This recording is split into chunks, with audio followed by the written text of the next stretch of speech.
Қазақ қызы каналына қош келдің. Егер видео ұнаса, каналға жазылып, мені қолдай кет. Өмір жаңғырығы. Бір кісі және баласы орманда серуендеп жүріп, баласы шалынып құлап түседі. Ауырған жер жанына батқандықтан «Ах!» деп айғайлай жібереді. Жандарындағы таудан «Ах!» деген дауыс естігенде бала таң қалады. Ешнәрсені түсінбеген бала «Сен кімсің?» деп айқайлайды. Алған жауабы тағы да «Сен кімсің?» болып келеді. Бұл жауапқа ашуланып «Сен қорқақсың!» деп айқайлайды.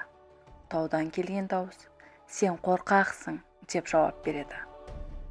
Бала әкесіне бұрылып сұрайды «Әке, не болып жатыр?» Әкесі «Балам, тыңда және үйрен» деп тауға қарап «Мен саған қайран қалдым!» деп айқайлайды. Қайтқан жауап тағы да «Мен саған қайран қалдым» деп келеді. Әкесі қайтадан айқайлайды «Сен өте әдемісің!» Жауап тағы «Сен өте әдемісің» болып келеді. Бала қатты таң қалады, бірақ әлі не болған түсінбейді.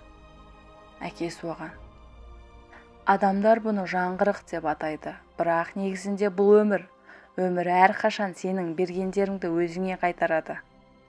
Өмір жасаған мәмілеміздің айнасы. Өзіңді жақсы көргізгің келсе, алдымен өзің жақсы көр.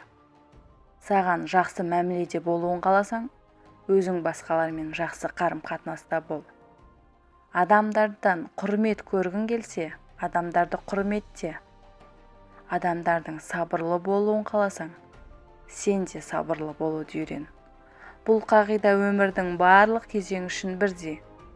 Өмір кездейсоқтық нәрсе емес, жасаған әрекеттеріміздің айнадан кері шағылысуы деп жауап береді.